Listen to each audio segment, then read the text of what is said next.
We may not be able to cure childhood cancer today, but we can cure a bad day for a child fighting cancer right now. Welcome to the Forged by Trust podcast. I'm your host, Robin Dreek, executive coach, former U.S. Marine, spy recruiter, best-selling author, and your trust and communication expert. Today's episode, Shine a Light on Joy, is with my good friend Daniel Hoffman and CEO and co-founder of the Jessie Rees Foundation, Erik Rees. Want to hear how you can make an impact on childhood cancer and spread joy to families who are in the midst of a hard-fought battle with cancer? Then listen in on today's episode as we explore two individual stories who have chosen to turn their pain into purpose and join forces to make an impact in the city of New York. We're going to walk through what it looks like to provide support to families who are looking for community and care, and how that support turns into a bond of trust, instilling resilience in each child that the Jessie Rees Foundation comes in touch with. Coming up next on the Forged by Trust podcast. I miss her every day, but March 3rd, 2011, my wife Stacy and I were told that our healthy, wonderful, beautiful little 11-year-old girl Jessie had cancer. We got 10 months and 2 days with her. So January 5th, 2012, she moved to heaven. And before that time, she and her friends and family made over 3,000 joy jars. And so that's what the Jessie Rees Foundation does. We don't cure childhood cancer, we cure bad days caused by childhood cancer. At SpyScape, we'll have Jennifer Griffin, who herself of cancer. She will be the MC that night. She's one of my colleagues at Fox News, and I'll be there, and we'll be sharing some stories about how the world of national security intersects more than folks might think with fighting cancer. Welcome to the show. I'm Robin Dreek, and on the Forged by Trust podcast, we decode the interpersonal communication skills of the world's most acclaimed forgers of trust. We unlock the skills and techniques from spies, spy recruiters, master interrogators, globally recognized behavioral experts, C-suite executives, entrepreneurs, acclaimed authors, and thought leaders. Each episode provides specific actions that you can immediately apply to any aspect of your personal or professional life. Today's episode, Shine a Light on Joy, is with two dear friends, Dan Hoffman and Erik Rees. For more than 30 years, Erik Rees has dedicated himself to empowering people to use their lives to helping others. Erik began his career in 1993 as a pastor, strategist, and trainer at world-renowned Saddleback Church, where he helped grow the congregation from 3,000 to more than 30,000 followers over a 20-year period. During this amazing time, he helped train church leaders around the world on keys to building an empowering church. In addition, he wrote several best-selling books: Shape, Finding and Fulfilling Your Purpose in Life, and Only You Can Be You, 21 Days to Living Your Purpose. On March 3rd, 2011, he and his wife Stacy were told their 11-year-old daughter Jessie had terminal brain cancer. As Jessie started her treatment at Children's Hospital of Orange County, she discovered there were many other kids fighting cancer that couldn't leave the hospital. Upon hearing this news, Jessie created her fun-filled joy jars to hand out. She also created and adopted her NEGU, Never Ever Give Up message and motto, which she loved sharing. Sadly, Jessie lost her fight to cancer on January 5th, 2012. Under the daily leadership with his wife, the Jessie Rees Foundation has become a beacon of help and hope for all children impacted by cancer. Since 2011, the foundation has raised over $32 million, teamed up with over 40,000 volunteers, sent out over 420,000 joy jars, and given away over $2.5 million in financial support. To learn more about the impact made worldwide, please visit www.negu.org. Erik and Stacy live in Orange County, California with their dogs and are close to their other two grown children, Shea and JT. During the episode today, we talk about the worst news ever, that your child will die of cancer, curing a bad day for kids with cancer, SpyScape Museum Gala in New York, shining a light on joy, the intersection of fighting spies and cancer, and bringing purpose to pain. Erik Rees, Dan Hoffman, all I can do is, with my humble gratitude, thank you for joining me on the Forged by Trust podcast. Oh, Robin, thank you. Such an honor. And it's an unusual circumstance where I have multiples on the show, but this is really an important cause that we're getting together for. Dan, you and I chatted with your son and Grant from the Jessie Rees Foundation last year. And this is in honor of your wife, Kim. And we'll get into more than a second, but we're coming up on 2 years since your wife has passed. And you're doing some amazing things with the Jessie Rees Foundation and her dad, Erik, who's on the show today. So before we get going on that, Erik, why don't you tell us a little bit about the spark and the reason behind what forged what is such an important movement in the world, and that's the Jessie Rees Foundation.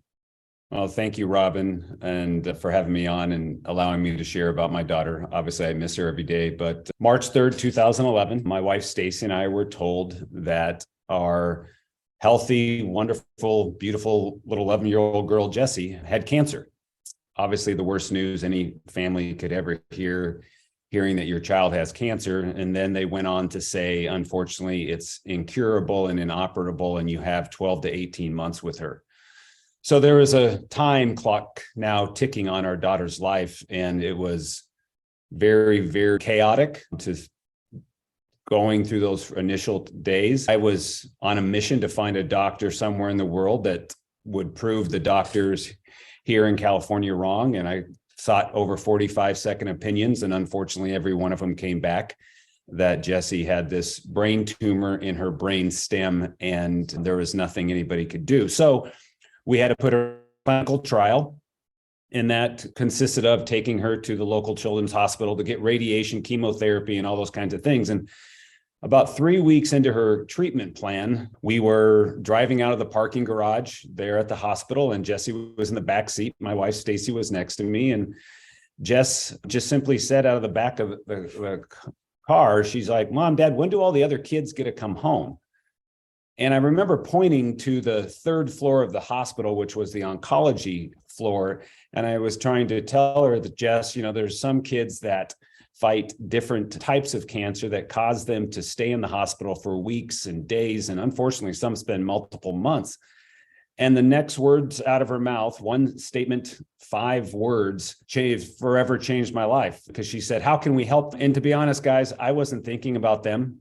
I was trying to save my daughter's life, but she had this burden for the kids that couldn't leave the hospital.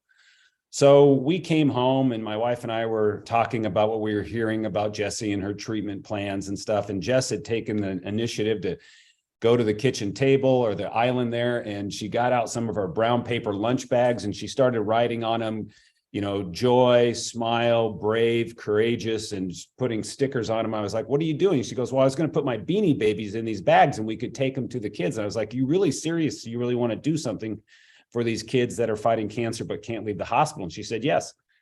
So we checked with the hospital to make sure she could do it. And then we found out that there, were certain rules, and, obviously age appropriate toys, nothing sharp, nothing choking, no foods, lotions, different types of things. And they didn't like the idea of a bag because of these kids that have compromised immune systems. And so we had to come up with a different vehicle. And that weekend we sat around as a family, and Jessie saw a jar on a shelf, and she said, "What about a jar?" And so, long story short, Jessie's middle name was Joy. So we took joy in jars and created joy jars. Unfortunately, Jessie didn't live 12 to 18 months. We got 10 months and 2 days with her. So January 5th, 2012, she moved to heaven. And before that time, she and her friends and family made over 3,000 joy jars. And while people were wanting more and more of these joy jars for kids in various hospitals, Stacy and I, my wife, decided to create a foundation. And I remember asking Jessie, "Do you want your foundation to be about care or to be about cure?" And she said, "Care, Daddy." And so that's what the Jessie Rees Foundation does. We don't cure childhood cancer. We cure bad days caused by childhood cancer. And one of the many ways we do that is through joy jars. And so through the help of so many companies and incredible generosity of people, we now have sent out over 425,000 joy jars to kids fighting cancer in all 50 states and 53 countries. And I can't wait for the cure people to put me out of business. That'd be a great day. No more childhood cancer. But until that time, 400,000 more children are diagnosed with cancer every year. And so our mission is to encourage every one of them to never, ever give up and send them some joy and give them boosts of love and help their family and help their parents and their super sibs to continue to fight. So they know that they're not alone, but they're very well loved, because when you hear your child has cancer, it becomes a very lonely space. Thank you. Thank you so much for having the bravery to share it and the courage to have such a inspirational cause in life that you give everyone else a purpose to keep moving, because I know it's not easy to do that. Dan, what's your connection with the Jessie Rees Foundation? You know, our families are intertwined because of two people who left this earth far too soon. My wife, Kim, was diagnosed with neuroendocrine cancer of the pancreas back in January 2017. She fought hard for 4 years and passed away almost exactly 2 years ago. And I can tell you, to what Erik said, there was nothing that brightened her day more than when she knew somebody was with her, and somebody was, you know, this is an adult thing, but someone would bring her a cup of coffee and hang out with her, go for a walk with her, and just show her that they cared. That gave her a lot of joy. It gave her a lot of resilience. And, you know, the other person, of course, is Jessie Rees. And I never met Jessie Rees, and Erik's never met my Kim. But that's why our families are intertwined. And I am deeply thankful to Jessie Rees. I wish I could somehow thank her. The best I can do is be thankful to her dad and her family and all of those great volunteers and staffers at the Jessie Rees Foundation, because they give our family an opportunity to commit ourselves to the philanthropy that comforts our hearts. So my sons are 10 and 13, and all three of us seek to honor Kim's memory, and this is the best way we feel like we can do it. Dan, you had a truly inspirational moment back in October when your son Jaron really wanted to do a fundraiser for the Jessie Rees Foundation. Can you tell me a little bit about that? What was that event and what happens at these things?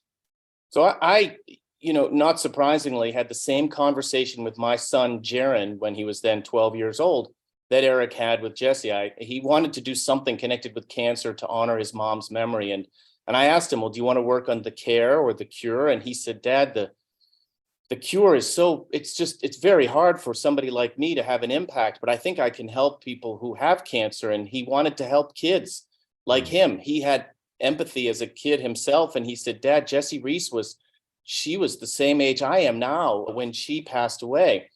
And so Jaron committed himself to raising money so we could have a mobile joy jar event in Northern Virginia. And he raised $200,000, and we stuffed 3,000 jars full of joy for kids in the fight for their life against pediatric cancer. Jaron was on one of your podcasts. He gave an interview for television and committed himself, his heart and his soul, to this.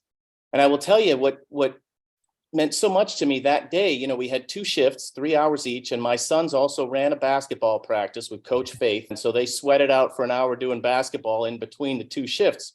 And at the end of the day, when everyone had gone home except for the Jessie Rees Foundation staff and volunteers, Erik was there, of course, and one of our friends, we were just moving the boxes that we had filled with joy jars to the crates to ship them all over the world, as Erik described.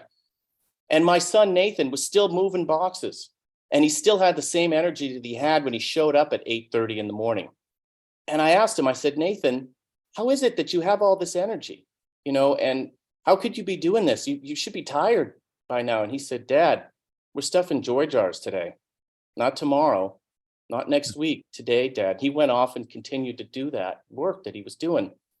And it just drove that point for me. Look, some days matter more than others. And on that day, that was his mom's everlasting love inspiring him to do something great.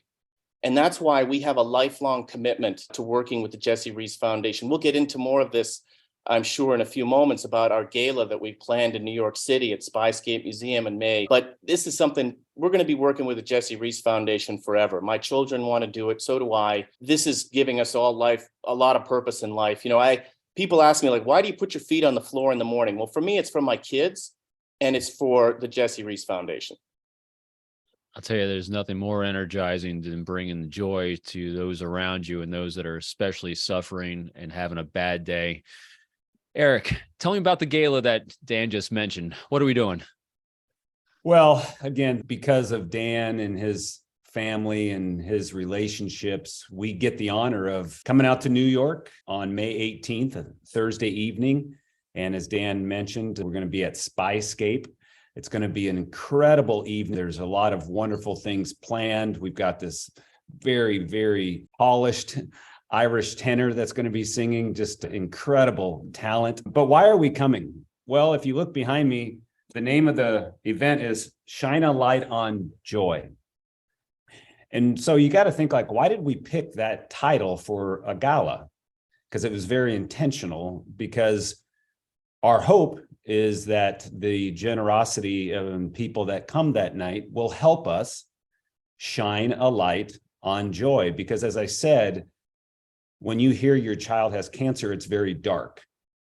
And I don't know anybody that enjoys being in the dark. Being in the light is good and positive and fun.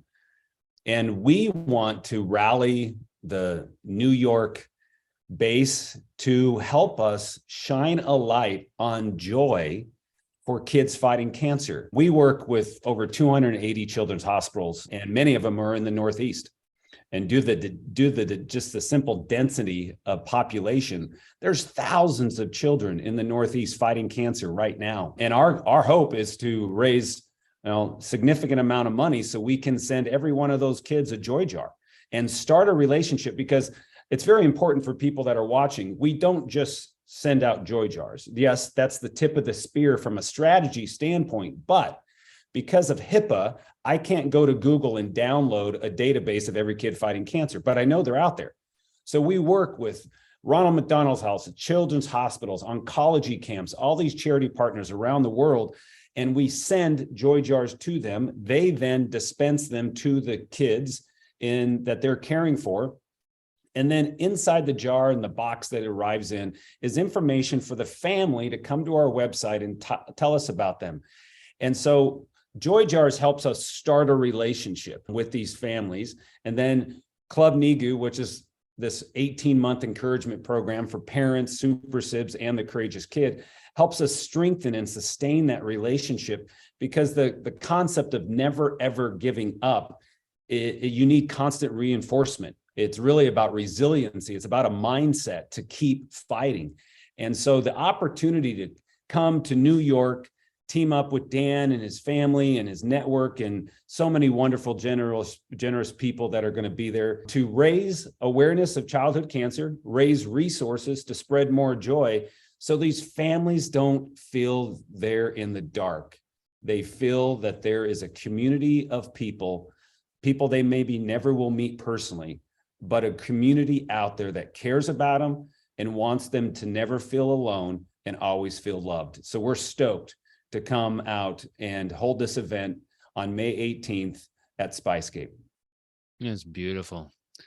Dan, what can people expect to get and see and experience when they come to SpyScape? And tell us a little bit about SpyScape and the location. Yeah, so SpyScape is downtown Manhattan. It's an amazing museum. If you want to learn about the history of espionage, that's the best place to do it. It's very interactive. You can learn whether you would be a good CIA spy or maybe you'd be better at cyber. It's a wonderful place and wonderful history. And it's got some kind of kitschy elements too, where you've got James Bond's cars there and a whole lot of cool stuff. So just visiting the museum is a lot of fun. And then the connection, like why SpyScape? Well, there's a pretty great connection between espionage, I think, and fighting cancer. You know, the mission of the intelligence community, where you and I served for decades, is detect threats way out left of boom so we could preempt them before they cause harm. We would like to do that. As Erik said, we'd like to solve cancer so that Erik and I can put our feet up by the beach and not do this anymore. But that's not in the realm of the possible. And sometimes things go boom, and how you react on those days and how you deal with that is something I know you and I have had to deal with for years. That's part of the intelligence work. You prepare for the worst and you gather all your resources and you support people who need the support after they've undergone a stressful time. And then the idea of never, ever giving up. I have exfiltrated sources from harm's way, whether behind terrorist enemy lines or other places in the former Soviet Union. And it was always incumbent upon us to encourage our sources, never, ever give up. We're going to come get you. We're going to make sure that we bring you to safety. That night at SpyScape, we'll have Jennifer Griffin, who herself of cancer. She will be the MC that night. She's one of my colleagues at Fox News, and I'll be there, and we'll be sharing some stories about how the world of national security intersects more than folks might think with fighting cancer. And so we think it's a great opportunity. Erik mentioned we've got the Irish tenor coming to sing "God Bless America" among other songs, and it's a wonderful venue, and we're just honored that SpyScape Museum and John Hunt, who runs it, has been so gracious and generous to allow us to use that glorious space for this great cause. It's going to be amazing. I'm looking forward to it greatly. One thing I thought you guys would both appreciate, I was talking with Grant, who was on our team that's working very intimately with Dan to pull this event off. And he was sharing with me about a lady that is helping coordinate on the SpyScape side. And her son, when he was 5, was fighting cancer and received a joy jar. So it's like so incredible to I would have never known that this jar reached a family in New York. I thought it was really cool that this woman that works at SpyScape actually knew about us, and her son obviously is doing great, but he was a recipient of a joy jar. And so we're excited to shine a light on this dark time of families that have to hear the news your child has cancer and spread some joy. Absolutely. So Erik, for people that can't make the gala, what kind of things can they do as a call to action to be involved? So yeah, anybody wanting to participate and support the event and be there, go to neg.org and make a donation. Awesome. And so, gentlemen, it's been an amazing event to listen to and have you all share your experiences with the Jessie Rees Foundation. Who are some of the people you'd like to thank? Dan, I'll start with you. I'm going to start by thanking you, Robin, because you've given us an opportunity to shine a light on the great work that the Jessie Rees Foundation is doing. And honestly, the questions you asked when we did the first podcast helped me frame how we would approach the work that we're doing together. So I deeply appreciate that. The person I'm most thankful to is Jessie Rees. I wrote a column a while back and I quoted the philosopher William James, who said that the greatest use of a life is to spend it on something that will outlast it. And how someone who left this earth far too soon at age 12, I told Erik, came to my house, we had dinner together, and I said, you're not supposed to outlast your children. Your children should outlive you. And I just, my heart breaks for the Rees family. And I'm so deeply thankful to Jessie Rees because she's shown us the path. She's shown my kids the path, and me as well, to honor my wife and to do some good in the world. And to Erik's point about a young boy, who survived, beat cancer, and received a joy jar, and it happens that his mother is working at SpyScape, and that's what makes it a pretty small world. Yeah, the joy jars. Look, I know medicine, and one of the things that I like to talk about is that there's no certainty in life. I think, to me, the only thing I've always said, the only thing I'm certain about is I love my wife and kids. Love. That's it. I can't go beyond that. And so when you're thinking about beating cancer, it's very hard to measure the value of receiving a joy jar. And yet there is great value to making a child more resilient and more able to fight back against cancer. And when somebody's in the fight for their lives against pediatric cancer, getting a joy jar can make the difference and can give you the right kind of positive mental outlook that you need to beat it. It's not just about the chemicals that they're throwing at you to beat the cancer. It's about your mindset. And Erik and I know that from having kids who swam competitively, and the importance of gearing yourself up mentally for what you're about to do. I just can't emphasize enough. There's incredible value in terms of giving these kids a chance to fight back and fight back more effectively against cancer. So again, I'm deeply thankful to Jessie Rees for showing us the way at such a young age for how to do this right. And it follows that a child undergoing this herself would have the empathy to see the world through the eyes of other kids in the same sort of fight she was in for their lives. But then to do something about it is what makes it extra special. She was an extraordinary person, Erik, and it's an honor to know you and to know your family and to be engaged in this righteous work together. Thank And you I so couldn't. much. It truly is, Dan, as you're saying, it's dumbfounding unless you've experienced it and you can imagine it as we're sharing here. But like you're saying, you can take the chemicals and the treatments aside, the love and energy that goes into one jar from a group of people coming together for hours on end with nothing but smiles and love on their faces and in their hearts, and it doesn't matter even what's in the jar at that point. Because when a child and a family receives that, it's not just the materialism in there. That positive energy, love, and prayers that come out of that is profound. Erik, how about you for thanks? Well, like Dan said, I thank you for giving us this opportunity to, get the message out that this awesome event is coming and that we need people signing up so we can spread more joy in the Northeast coming this summer. So, we're very grateful for those that will be there. I also am super thankful for Kim Hoffman.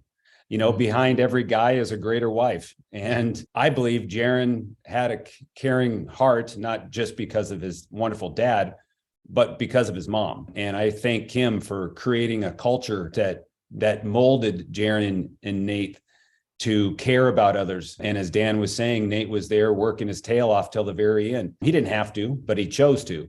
And so I'm very grateful for Kim Hoffman and what she chose to cultivate in her young boys that have now allowed us to meet and be on this podcast together.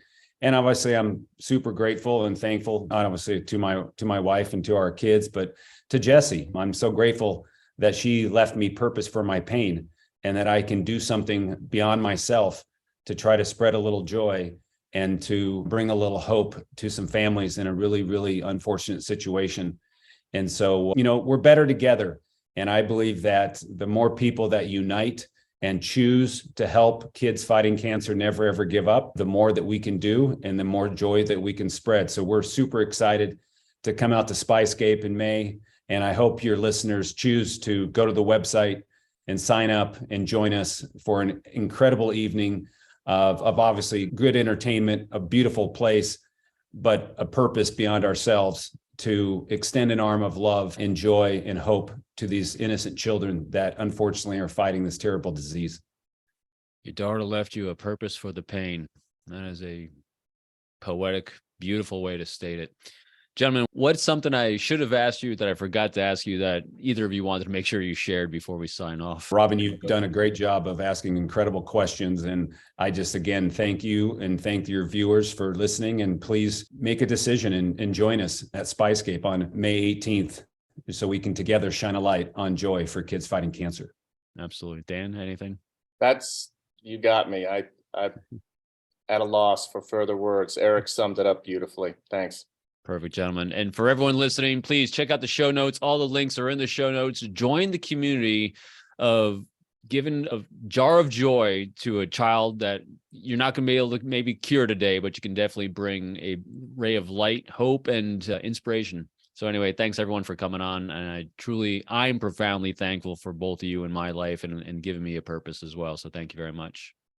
Thank you. Thank you for tuning into this special episode of Forged by Trust. If you want to pitch in, make a tremendous difference in the life of a child and family battling cancer, then go to the show notes and attend the gala and/or make a donation today to the Jessie Rees Foundation.